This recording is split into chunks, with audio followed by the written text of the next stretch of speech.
J'aimerais que tu nous parles du successeur. Si tu veux. Oui, alors ça me dit absolument rien, ce film. Il n'est pas sorti encore, il sort la semaine prochaine aussi. Le successeur. Que raconte le film ? Eh bien, je vais tout vous dire du début à la fin. Et comme il y a un côté thriller, ce sera même pas la peine de dépenser des sous pour aller le voir. Non, je rigole, je situe juste le début. Alors, on a Elias, fraîchement nommé nouveau directeur artistique d'une prestigieuse maison de haute couture à Paris, qui apprend, après plusieurs années sans contact d'ailleurs, le décès de son père d'une crise cardiaque. Il doit se rendre à Québec pour gérer et va découvrir assez vite qu'il a hérité de quelque chose de plus problématique que le cœur fragile de son père. J'en dis pas plus, car on a à un moment une forte surprise qui place le film dans une autre dimension que celle attendue. Ça s'appelle un twist.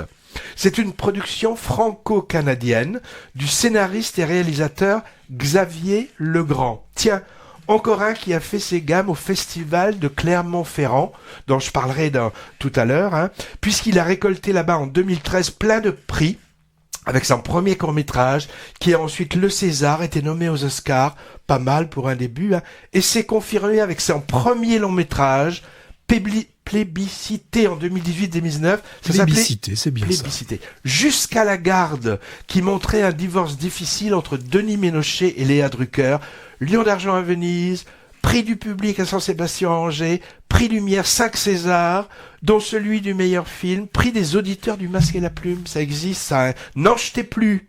Alors évidemment, je suppose que la pression est forte quand on doit s'attaquer au deuxième, car on est attendu au tournant.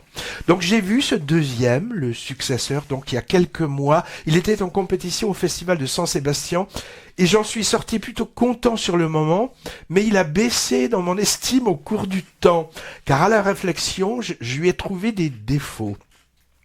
Alors, on retrouve le thème de la toxicité, on va dire, et de la manipulation masculine, apparemment cher au réalisateur, puisque c'était déjà présent dans son premier court-métrage et long-métrage.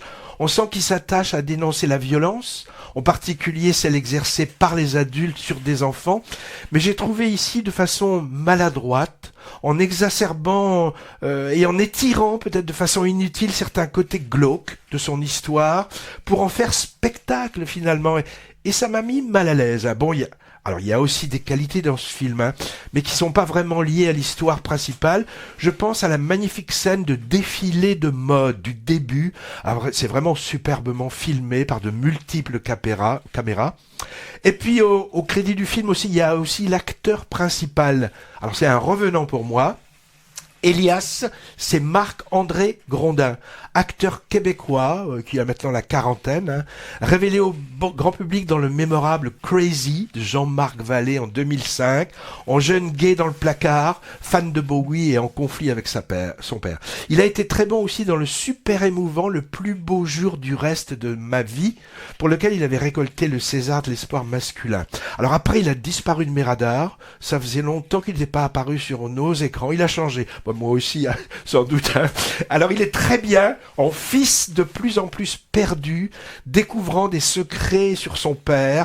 Bon, mais ça suffit pas à faire un bon film de succès pour moi. Peut-être que tu aurais un autre avis, Patrick. Je serais curieux d'en entendre si tu vas le voir.